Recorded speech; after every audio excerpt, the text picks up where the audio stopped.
네, 안녕하세요. 저는 소개받은 메타포렌식의 대표 정성준입니다.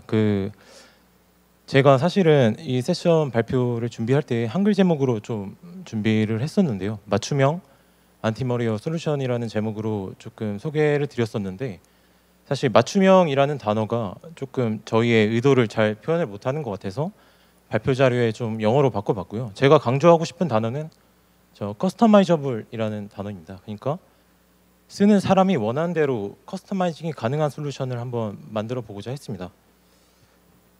근데 아무래도 메타포렌식이라는 회사 자체를 아마 다들 처음 들어보셨을 것 같습니다.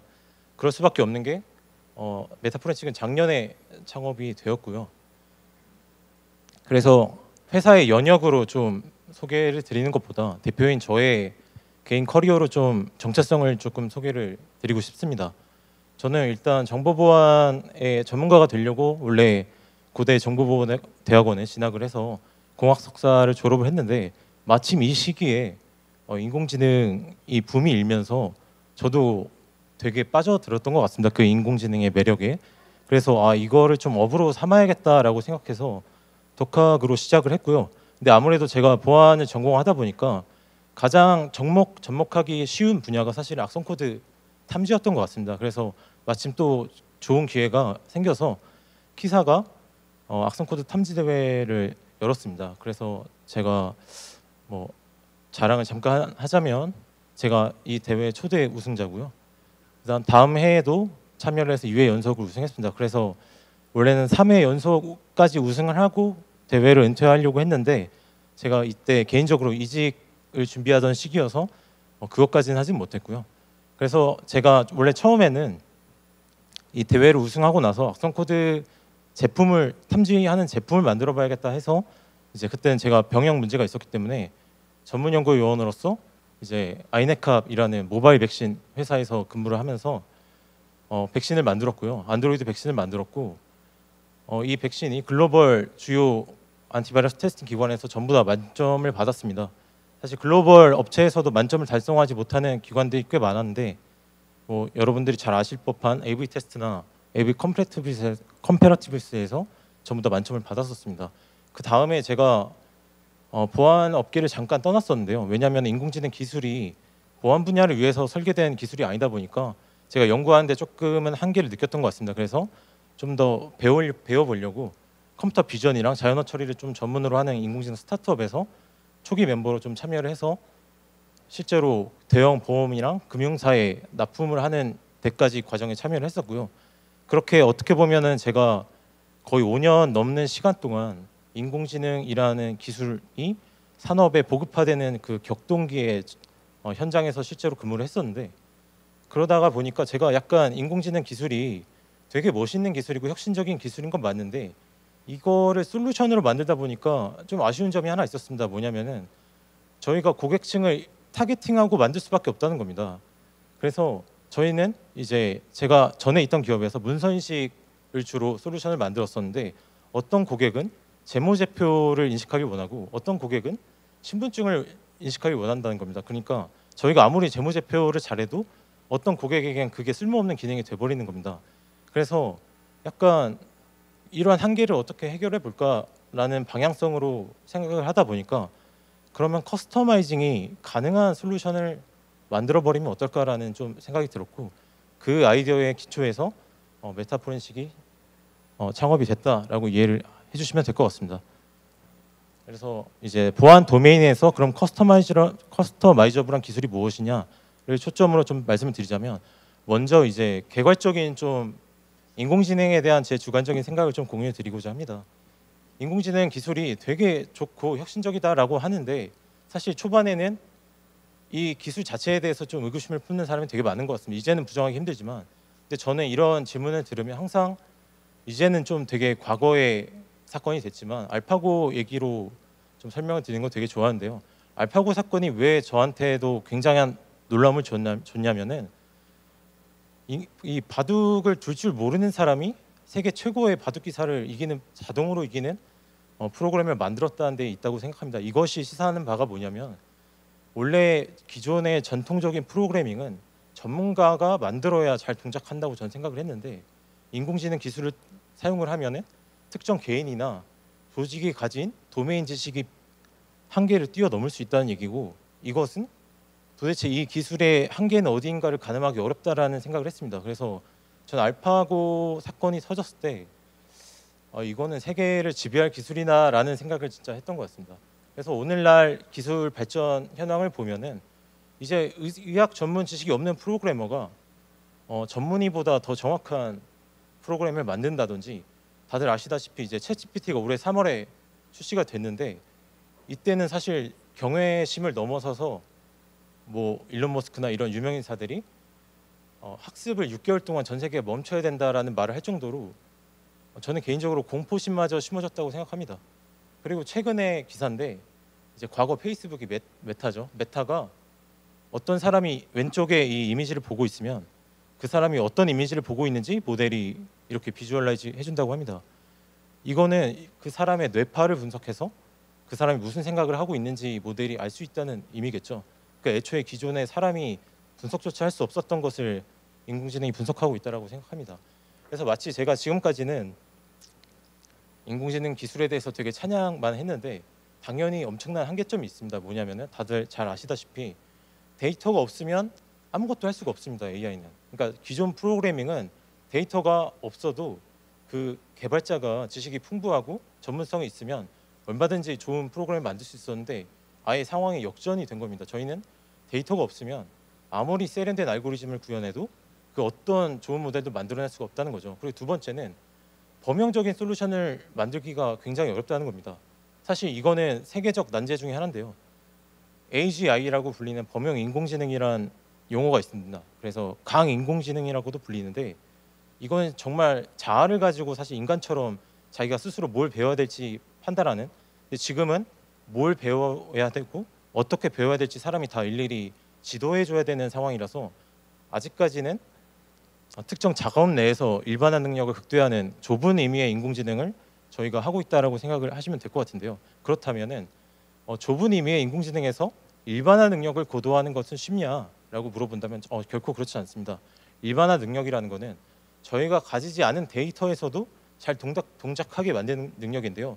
제가 이미지 처리 알고리즘에 조금 업무를 많이 했다 보니까 이미지 처리에 대한 예시를 많이 들고 왔는데, 저 위에 보시면은 다들 뭐 아시는 분은 아시겠지만 뭐 저 이미지가 G인지는 모르겠는데 G라고 가정하고 설명을 드리겠습니다.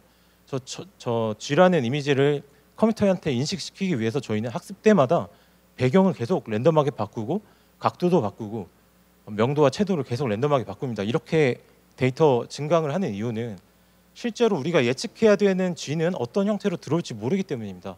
그래서 이러한 알고리즘적인 해결법으로 일반화 능력을 고도화를 시도하지만 결국에 우리가 이러한 G밖에 없다면 아예 다르게 생긴 G는 인식하지 못하겠죠. 그래서 근본적인 데이터 이슈를 해결하기에는 굉장히 어렵다라는 걸 좀 말씀드리고 싶습니다. 그래서 이제 챗 GPT가 나온 다음에 이제 한국형 GPT가 이제 기사화되기도 했는데, 결국에 한국형 GPT가 더 잘한다는 거는 국내에 최적화된 데이터에 더 대답을 잘한다는 겁니다. 그래서 알고리즘 자체가 뛰어나서 더 잘 대답한다기보다는 우리 국내의 실정에 맞는 데이터를 더 잘 활용해서 고도화한 사례로 저는 이해를 했습니다.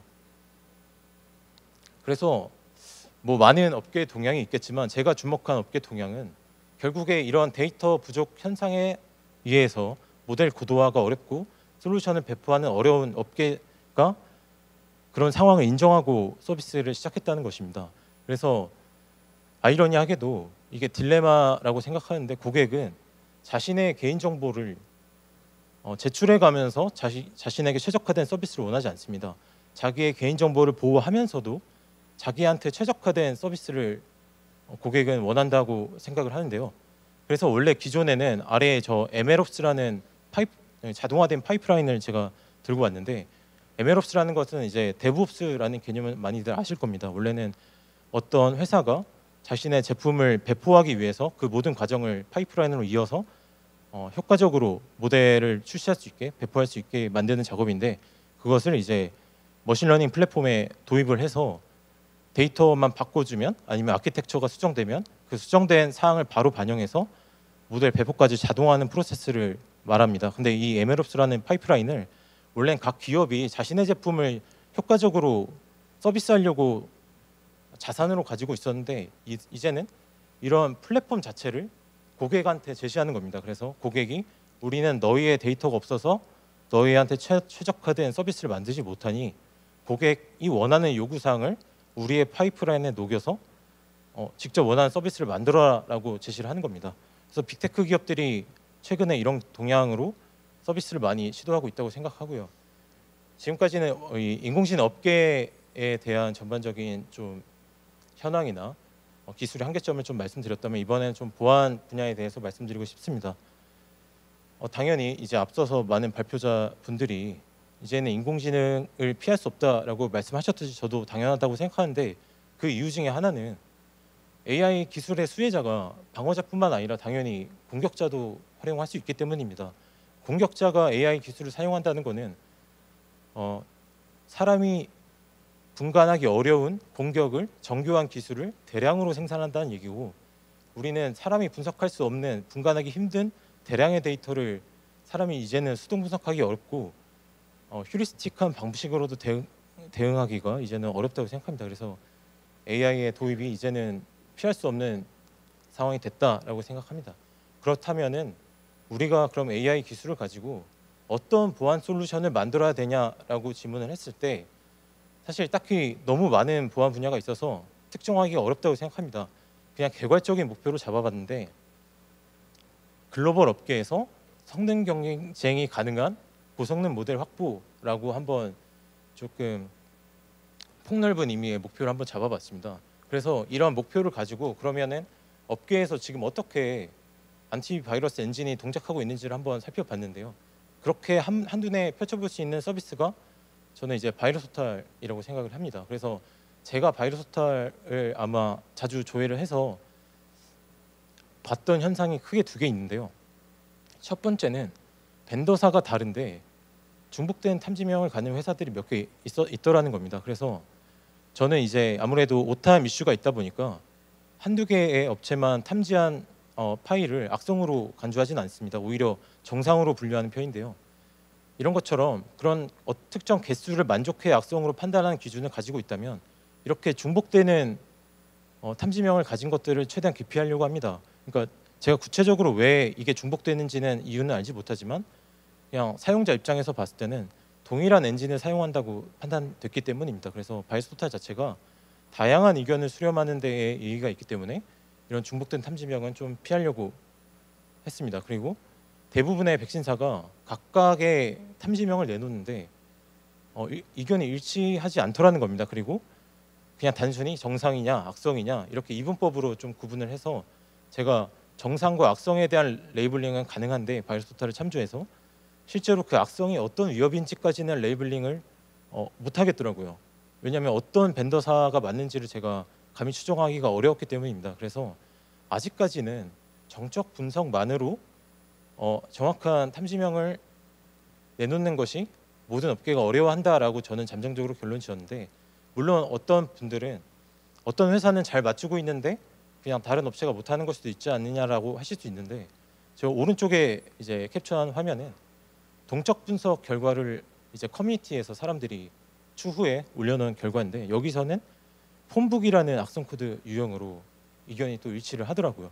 그래서 이거는 제가 봤을 때 이 악성 코드는 폰북이 맞다라고 좀 생각이 드는데 정적 분석에서 폰북이라는 악성 코드 유형으로 예측한 벤더사가 한 군데도 없더라고요. 그래서 저는 아직까지는 정적 분석에 고도화의 여지가 있다라는 판단을 했습니다. 그래서 우리가 그럼 이런 안티바이러스 엔진을 만드는 시장에 뛰어들었을 때 사실 엔진을 만드는 방법이 두 가지가 있겠죠. 첫 번째는 타사의 엔진을 그대로 도입을 하는 겁니다. 그래서 되게 안정적인 성능을 보이는 검증된 타사의 엔진을 우리 솔루션에 도입을 해서 서비스를 할 수 있는 방법이 있는데 실제로 비즈니스 모델 중에 그런 게 있더라고요.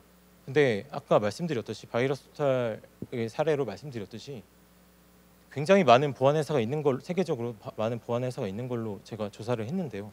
여기서 우리 제품만의 아이덴티티를 가져가지 못한다면 기업 경쟁에서 저는 살아남기가 어렵다고 생각했습니다. 그리고 타사의 엔진을 사용하면 우리가 서비스를 운영하는 도중에 어떤 문제가 생겨도 그쪽에다가 보고해서 패치를 기다려야 된다고 생각을 합니다. 그래서 주체적으로 우리가 서비스를 개선한다거나 고객사의 특별한 요청에 대응이 어렵다고 생각을 하고, 그리고 우리가 서비스를 운영하는 도중에 계속해서 우리만 갖고 있는, 우리만 확보하고 있는 데이터 자산이 쌓일 텐데 우리의 엔진을 개선하는데 이거를 사용할 수 없는 문제가 생긴다고 생각합니다. 그렇다면 나머지 하나의 방안은 직접 개발하는 겁니다.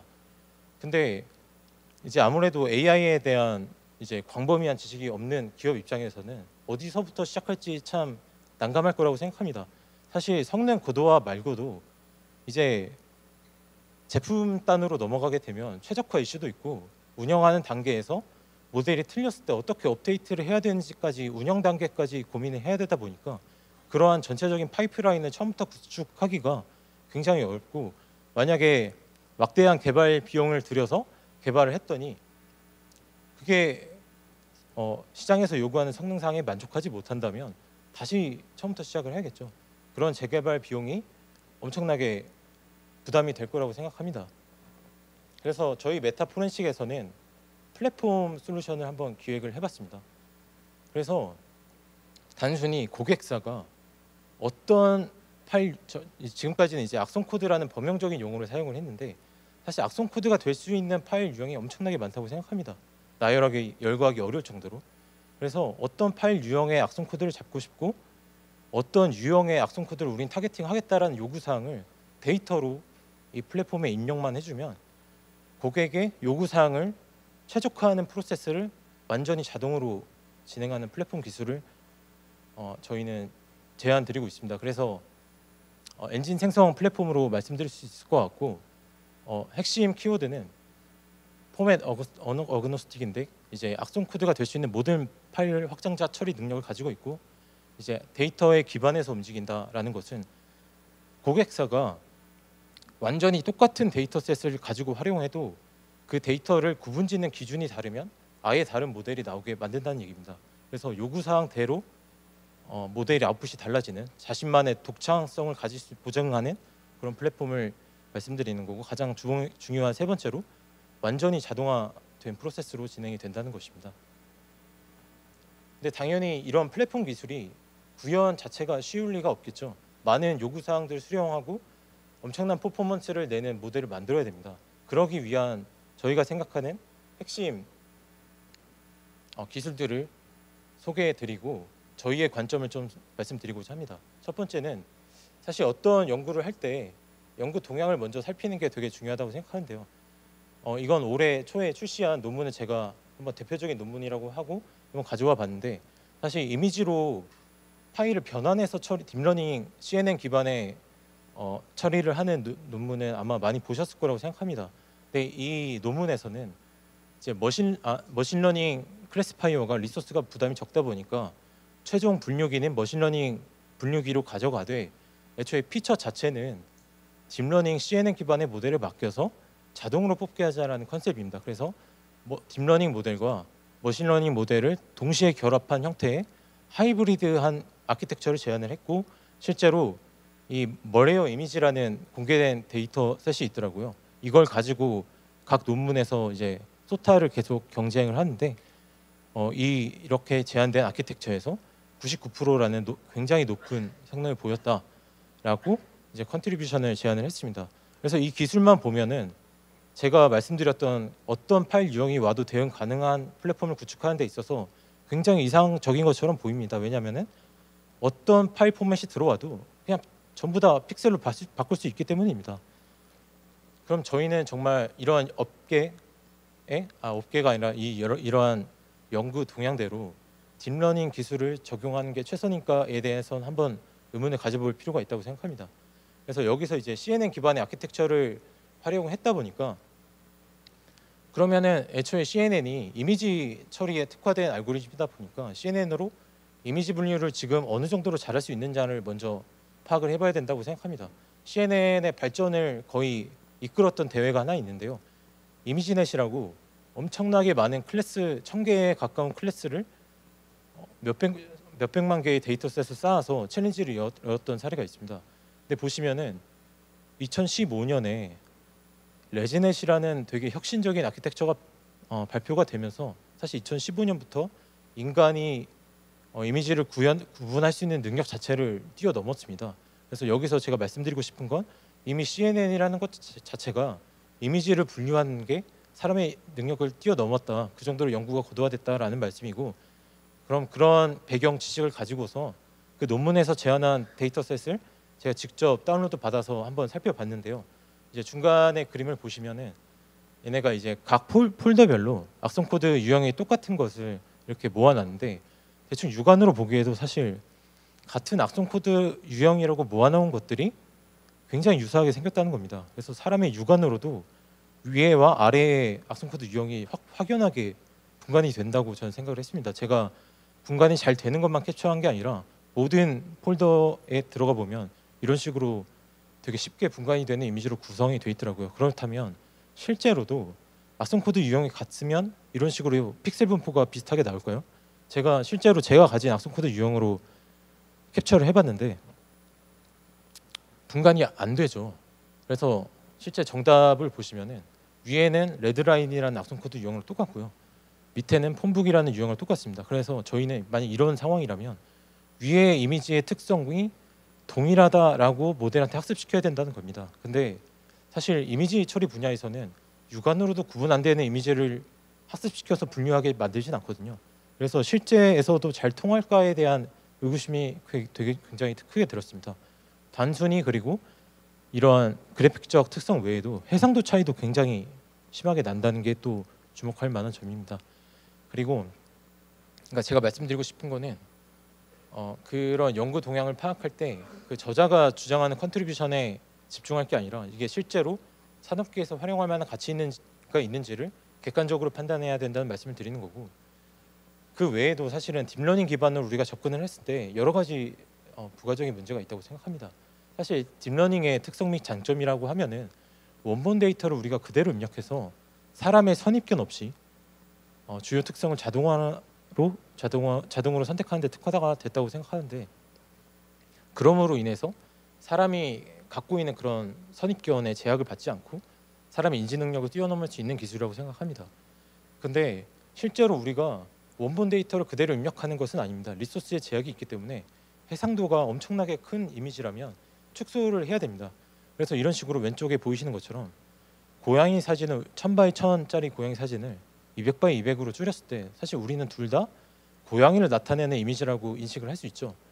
근데 이 PE 파일도 결국은 리사이즈를 해야 됩니다. 그래서 실제로 그 방금 제가 언급한 논문에서도 200x200으로 리사이즈를 한다고 언급이 돼 있는데, 왼쪽의 픽셀 값은 저희가 PE 파일이라고 할 수 있죠. 왜냐하면 PE에서 갖고 있는 모든 바이트, 비트 정보를 다 가지고 있습니다. 그런데 우리가 리사이즈를 하게 되면 그 정보가 다 사라지게 됩니다. 그래서 그래픽적 특성만 일부 남기는데 우리가 과연 이거를 PE라고 가정을 하고 학습시키면 되냐는 겁니다. 그러니까 원래는 이미지 프로세싱에서 이미지를 이런 식으로 전처리를 하는 경우는 원본 데이터의 특성을 손상시키지 않는 선에서 하는 건데, PE 파일을 이런 식으로 다루면 우리가 원본 데이터의 특성을 과연 손상시키지 않는가에 대해서 저는 의문이 들었고요. 그리고 운영상에서의 문제인데요.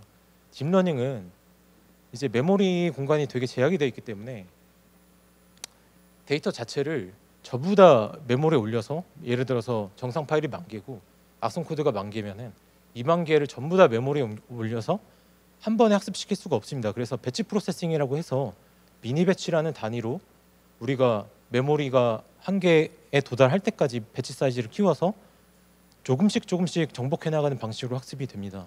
근데 이런 문제 때문에 우리가 이제 아무래도 보안 서비스를 운영하면서 모델 업데이트 주기가 굉장히 짧다고 생각하는데, 배치 프로세싱으로 모델을 업데이트 한다고 하면은 굉장히 최적화 속도가 오래 걸립니다. 그리고 더 문제는 우리가 계속 운영하는 과정에서 데이터셋의 규모가 계속 커질 텐데, 새로운 데이터에 대해서만 우리가 최적화를 시도하면은 캐타스트로픽 포게팅이라는 문제가 생기는데, 이게 뭐냐면은 새로운 데이터에 최적화가 되다 보면 기존에 알게 됐던 그 지식의 기준을 까먹는다는 겁니다. 그래서 결국에 이 방법을 해결하려면 전체 데이터셋의 규모를 계속 키워가면서 업데이트를 해야 된다는 겁니다. 데이터셋의 규모가 커진다는 거는 다시 그 배치 프로세싱을 할 데이터가 규모가 커진다는 거고, 당연히 업데이트 속도와 리소스의 제약이 커진다는 말씀을 그런 문제가 있습니다. 그래서 그렇다면은 우리가 모델링을 어떻게 해야 되느냐에 대해서 이제 질문 주신다면 저희는 메타포렌식은 사실 이미 우리가 정답을 알고 있다라고 대답을 하는데요. 이제 재차 이제 딥러닝을 사용하는 이유는에 대해서 이제 주관적인 생각을 말씀드리면 이제 사람이 데이터의 그 임의 정보를 모두 포괄하는 이상적인 파서를 만들 수 없기 때문이라고 생각을 합니다. 예를 들어서 개와 고양이를 분류하는 문제를 만들 때 우리가 어딜 봐야 더 잘할 수 있느냐를 사람은 판단하지 못한다는 겁니다. 그래서 그냥 이미지 전체를 넘겨주고 컴퓨터한테 맡긴다는 겁니다.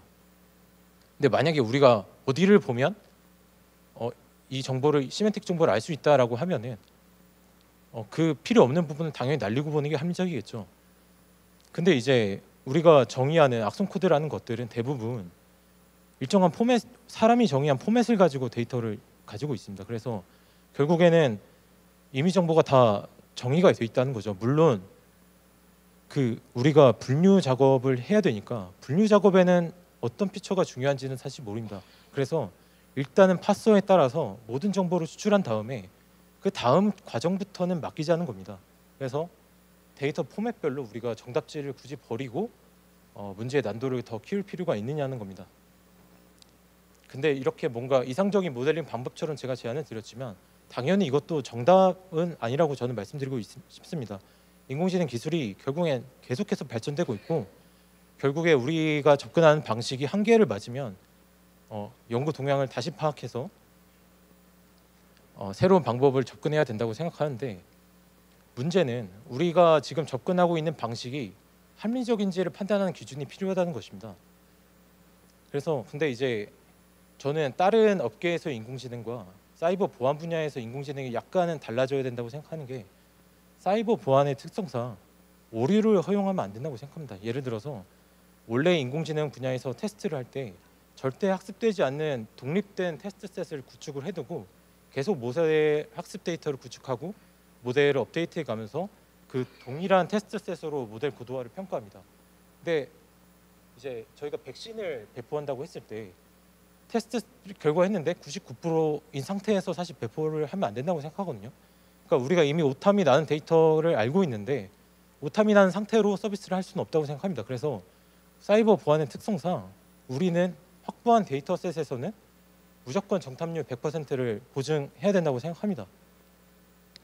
이게 만약 불가능하다면 AI 기술이 기존의 시그니처 방식을 대체할 수 없다고 생각합니다. 그렇다고 한다면 제가 이제 실제로 모델링을 하면서 겪은 문제로 한번 시나리오를 가정을 해봤는데요. 이제 많은 사람들이 오해를 하는 게 학습 데이터로 포함을 하면은 모델이 무조건 맞출 수 있다라고 생각을 하십니다. 그래서 아래의 시나리오 보시면은 학습 데이터로 제가 정상 코드와 악성 코드를 학습을 시킨 상태를 가정을 하겠습니다. 그리고 이제 피처 엔지니어링을 통해서 각기 다른 피처가 나오겠죠, 당연히. 이제 정상 파일은 피처 A로 표현이 되고 머리어는 피처 B라는 걸로 표현이 됐다고 했을 때 이렇게 해서 각기 다른 피처로 모델을 예측을 했더니 저는 정상이라고 학습을 시켰지만 모델은 악성 코드라고 예측을 하더라는 겁니다. 실제로 제가 그랬습니다. 그래서 저는 이때 제가 모델링하는 방식이 한계를 맞았다고 생각을 했습니다. 왜냐하면은 저는 명백한 정상 파일이라고 생각하고 악성 파일이라고 생각했는데 이 둘을 분류할 기준 자체를 못 찾았다는 해석이 됐거든요. 그래서 문제가 두 가지 정도 있다고 생각했는데 모델링에 첫 번째는 피처 엔지니어링입니다. 피처 엔지니어링에서 충분한 해석을 제공하지 못해서 모델이 그러니까 서로 다른 특성을 가지고 피처 엔지니어링이 됐어야 되는데 B9이든 머리어든 굉장히 유사한 피처가 제공이 됐기 때문에 모델한테 전달해봐야 모델 입장에서는 똑같은 피처로 받아들여졌겠죠. 그게 아니라면 변별력 있는 피처를 제공했더라도 모델이 성능이 떨어져서 정상을 악성으로 예측했을 수도 있겠다는 생각을 했습니다. 그래서 몇 날 며칠을 약간 이걸 어떻게 개선해야 되나라는 생각을 했는데 반전이 있었습니다. 정상 파일이 며칠 뒤에 바이러스 토탈에서 어떤 백신사도 조회가 안 됐었는데 갑자기 거의 모든 대부분의 백신사가 악성으로 탐지를 하더라는 겁니다. 그렇게 놓고 보니까 기존에 제가 문제라고 생각했던 것들이 다 이상적으로 맞춰졌습니다. 그러니까 실제로 이게 정상이 아니라 악성이라고 한다면은 피처가 유사하게 뽑히는 게 되게 좋은 현상이라고 저는 생각을 하고요. 피처가 다르게 뽑혔더라도 모델의 인퍼런스 결과로 저것을 마리어로 예측했다고 하면 그것 또한 이상적인 상황이라고 생각합니다. 그래서 저는 반대로 제가 모델링하고 있는 방식이 틀리지 않았구나를 오히려 확신하게 되는 계기가 됐습니다. 그래서 제가 말씀드리는 검증이라고 하는 이제 방식은 학습했을 때 모델이 수용할 수 있느냐, 그 기준을 만들어낼 수 있느냐로 판단을 하는데, 사실 이렇게만 말씀드리면 당연히 아니 인공지능을 모델을 만드는 게 우리가 갖고 있지 않은 데이터를 잘 맞추기 위한 능력을 키우기 위해서 만드는 건데 학습시켜서 맞추는 걸로 검증이 되면 의미가 있느냐라고 당연히 의문을 제기하실 겁니다. 그래서 당연히 말씀드렸던 그 일반화 검증에 대한 방식이 필요합니다. 근데 계속 누차 말씀드리지만 사이버 보안 특성상 우리가 오류를 허용하면 안 되기 때문에 저는 일반화 검증을 좀 다른 방식으로 접근을 합니다. 이제 오른쪽 그림을 보시면 이제 우리가 학습용 데이터베이스를 구축을 할 텐데 여기서 학습용 데이터베이스에서 모든 데이터를 바로 학습시키지 않는다는 겁니다. 극소수만 학습 데이터로 먼저 활용을 해서 먼저 모델을 만들고 밸리데이션으로 쪼개서 밸리데이션을 대상으로 밸리데이션을 수행합니다. 그러면 이제 오류가 발생을 하겠죠. 그런 식으로 오류가 발생해야만 트레인드 데이터셋에 포함이 되도록 계속 반복적으로 합니다. 이런 식으로 반복을 하다 보면 결국에는 전체 데이터셋의 100% 정답률을 도달하지만 결국에 학습 데이터 자체는 굉장히 적은 데이터만 쌓이게 된다는 겁니다. 그래서 제가 제시하는 일반화 검증의 기준이 얼마나 적은 학습 데이터만 학습하고도 우리가 전체 데이터셋을 장악하느냐를 기준으로 일반화 검증을 수행을 하는데요. 제가 내부적으로 이제 PE 파일 대상으로 뭐 패킹이나 난독화, 암호화 등의 적용 여부를 전혀 고려하지 않고 수집을 하고 있는데 그렇다 하더라도 제가 최소 100만 개 이상의 데이터를 수집했다고 생각하는데 단 15,000개의 정상과 악성 파일만 학습을 해서 전체 데이터셋을 장악을 했습니다. 그래서 단 1%의 학습 데이터만 사용해도 최적화의 달성에 성공했다는 것은 그만큼 제가 접근하고 있는 방식이 저는 합리적이라고 생각을 했고, 물론 이건 주관적인 생각입니다. 근데 이 과정에서 저는 이제 일반화 검증을 하려고 이렇게 설계를 했지만 이 과정에서 뜻밖의 소득이 있었다는 겁니다. 바로 트레인 데이터셋을 최소화했다는 거죠. 우리가 학습 데이터를 100만 개를 전부 다 학습을 시키려면 리소스가 엄청나게 많이 듭니다. 근데 저희는 15,000개만 학습해도 100만 개를 학습시킨 것과 똑같은 효과를 얻었다는 겁니다. 이게 왜 중요하냐면 결국에는 데이터셋의 우선순위를 우리가 내부적으로 파악할 수 있었다는 겁니다. 그래서 결국에는 계속 데이터를 수집하다 보면 100만 개, 1000만 개로 쌓일 텐데 우리가 언제까지 이러한 데이터를 계속해서 누적할 수는 없죠. 결국엔 언젠가는 어떤 데이터는 삭제해도 된다는 판단이 필요하다고 보는데 그때 데이터에 대한 중요도를 내부적으로 판단할 수 있어야 된다고 봅니다. 그래서 저희는 실제로 100만 개 이상의 검증이 끝난 다음에 데이터의 중요도에 따라서 삭제해도 될 데이터를 선별할 수 있었고요. 그래서 지금 한 10만 개 정도로 픽스해서 관리를 하고 있습니다.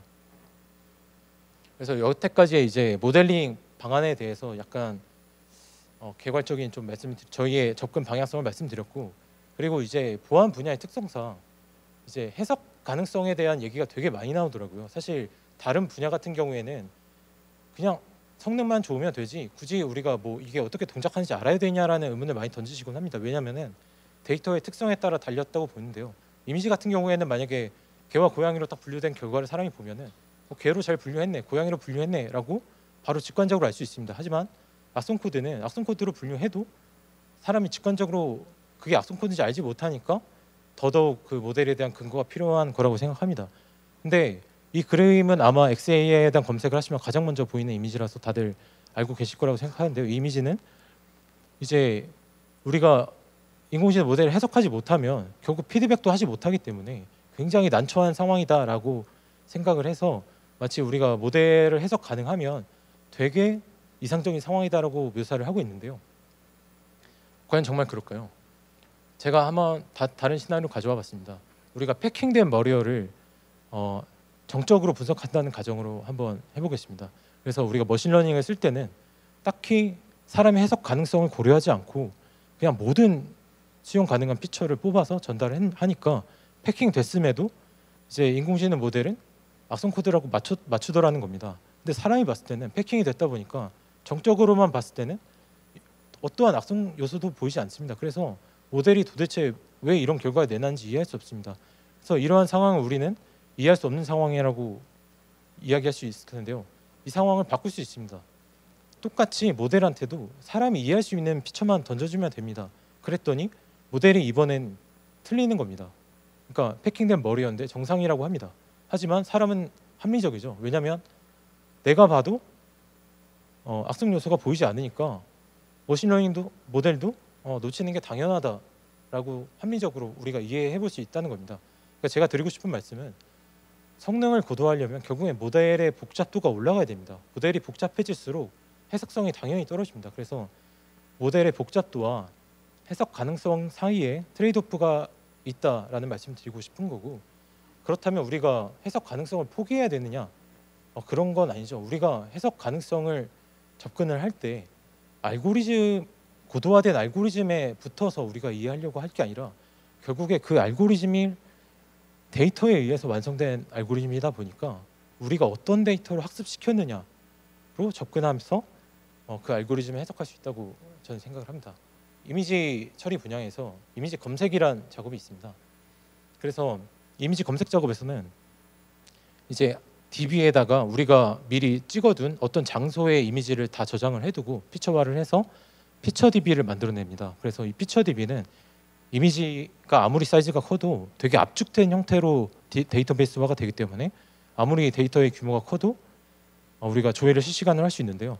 이런 식으로 그래서 우리가 기존 구축했던 피처 DB에서 이제 쿼리 이미지가 들어왔을 때 그 피처와 유사한 이미지를 매핑하는 방식으로 이미지 검색이 되는데, 이런 식으로 어떤 부분이 매핑이 되더라, 유사한 피처를 이렇게 매핑하는 방식으로 어떻게 보면은 해석성을 제시하고 있는데요. 저도 똑같은 방식으로 보안 분야에서 접근하면 된다고 생각을 합니다. 그래서 우리가 알고리즘으로 설명하는 게 아니라 우리가 기존 구축해놓은 데이터로 전부 다 이제 피처 인베딩을 할 수 있지 않습니까? 그래서 인베딩 DB로 우리도 만들고 예측된 샘플에서 피처 인베딩이 이제 예측 과정에서 자동으로 나오기 때문에 이건 추가적인 오버헤드가 들지 않는 과정인데, 예측하는 과정에서 우리가 추출한 피처 인베딩을 가지고 우리 나름의 내부적인 데이터와 매핑을 통해서 해석 가능성을 제시하면 됩니다. 예를 들면 이런 겁니다.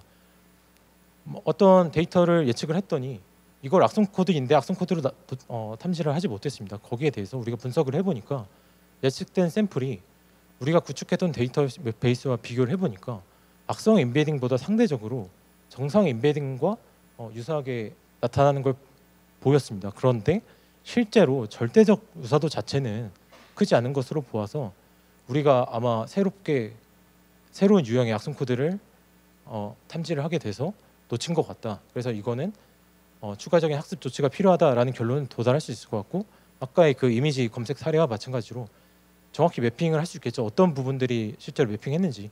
그래서 이런 식으로 설명할 수도 있고, 아니면은 저희가 중요하다고 생각한 피처를 미리 계산을 해놓을 텐데 피처별로 우리 데이터셋에 최적화된 데이터셋에 기반한 통계치를 분석을 할 수 있을 겁니다. 그래서 만약에 우리가 헤더 섹션에 리소스 필드의 엔트로피 값을 주요 피처로 삼았다고 한다면 사전에 이러한 통계치를 분석을 할 수 있을 것입니다. 그래서 덴시티에 대한 그래프인데 정상 파일 같은 경우에는 4라는 중앙값에 좀 밀도가 높은 걸 보실 수가 있고, 악성 코드는 상대적으로 엔트로피 값이 좀 큰 값으로 갈수록 많이 분포하고 있는 것을 보실 수 있습니다. 그때 우리가 예측 샘플이 만약에 6이라는 값을 가지고 있다면 이것은 실제로 통계적으로 우리가 학습시킨 데이터에서 악성 코드에 가깝다라고 제안을 드릴 수 있는 겁니다.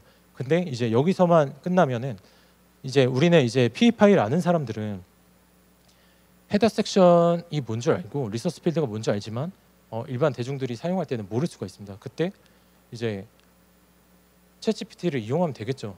이 피처가 무엇이고 어떤 악성 코드 분석에서 어떤 의미를 가지고 있느냐라고 질문해서 제가 뽑아온 것인데, 여기서 이제 엔트로피에 대한 개념이나 리소스 필드에 대한 해석을 전부 다 제공을 해주고, 그리고 실제로 악성 코드를 탐지할 때 엔트로피가 높다면 악성 코드로 의심해볼 여지가 있다라고 해석을 해주더라는 겁니다. 그래서 어떻게 보면은 제가 이런 결과가 나왔으니 근거를 만들어줘라고 질문한 게 아니라 그냥 단순히 이 피처에 대한 해석성을 물어본 건데 제가 냈던 통계와 일치하는 결과를 가져왔습니다. 이런 식으로 우리가 해석성을 다양하게 제가 보여드린 사례 말고도 우리 데이터를 활용해서 충분히 합리적으로 저는 제안이 가능하다고 생각을 하고요. 그래서 결론인데요. 그래서 저는 사실은 이러한 플랫폼 기술을 통해서 플랫폼 기술의 목표가 있다고 한다면 결국엔 고객사를 보안업계에서 최고로 만들어주는 거라고 생각을 합니다. 그래서 단순히 플랫폼을 지원하는 데에서 끝나는 게 아니라 실제로 저희의 플랫폼을 사용하는 과정에서 기술적인 이슈가 있다든지 아니면 성능치가 어떤 회사보다 낮다든지라는 이슈가 생기면 저희는 그런 거를 기술적으로 해결해 주는 데 의의가 있다고 보고요. 뭐 약간 공격적으로 제가 작성을 했는데 업계 최고 수준의 성능 경쟁력을 확보를 지원한다고 약간 공격적으로 썼는데 저는 사실 이게 불가능한 비현실적인 목표가 아니라고 생각합니다. 지금 수준의 기술로도 저희가 자체적으로 구축한 기술에서도 충분히 글로벌 기업에서 경쟁 가능한 기술을 만들어낼 수 있다고 생각하고요. 그래서 이제 성능 경쟁뿐만 아니라 운영 단계에서도 데이터 최소화라든지 XAI라든지 운영 단계에서 필요한 기술도 적극적으로 지원할 해가면서 같이 성장하는 그런 플랫폼 기술을 지향하고 있습니다. 네, 여기서 이제 발표 마무리하겠습니다.